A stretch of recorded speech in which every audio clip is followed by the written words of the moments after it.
Bonjour à toutes et à tous. Vous ne pouvez pas venir au planétarium, alors c'est le planétarium qui vient à vous. Nous vous proposons d'observer le ciel de la région Grand Est tel qu'il sera à la fin du mois d'avril. Je le simule grâce au logiciel libre Stellarium. Alors approchez-vous d'une fenêtre permettant de regarder vers l'ouest. Vers 18 h, il fait encore jour. Accélérons le temps et observons le coucher du soleil sur l'horizon. Dès le crépuscule, on voit apparaître la planète Vénus. Et l'on voit aussi l'étoile la plus brillante du ciel, Sirius. Une fois Sirius couché, on peut voir deux étoiles de luminosité presque identique qui sont très proches l'une de l'autre. Ces deux étoiles font partie d'une constellation pas si facile à voir quand il y a de la pollution lumineuse. Au premier regard, on se contente d'un long rectangle qui descend depuis le côté constitué par nos deux étoiles, qui ne sont autres que Castor et Pollux, pour aller vers son côté opposé, qui relie les étoiles Alena et Tejat.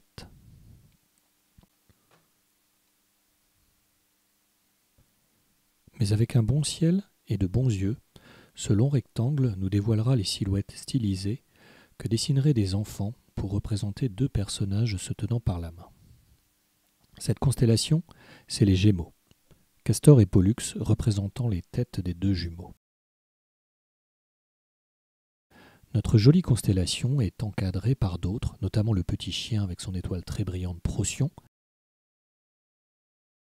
et le cocher avec l'étoile Capella. Regardons aussi les représentations artistiques des constellations qui nous rappellent que le ciel est truffé de récits mythologiques. Par exemple, pour les Grecs, Castor et Pollux sont les faux jumeaux issus de Léda, fécondés par son mari Tyndaré et par Zeus qui passait par là.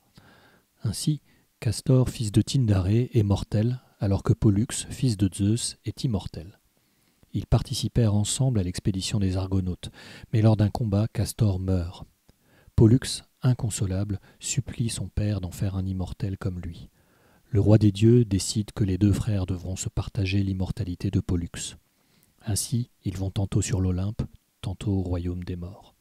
Pour finir, Zeus les place dans le ciel, où ils forment depuis la constellation des Gémeaux, jumeaux en vieux français, où ils sont visibles environ 6 mois par an à notre latitude.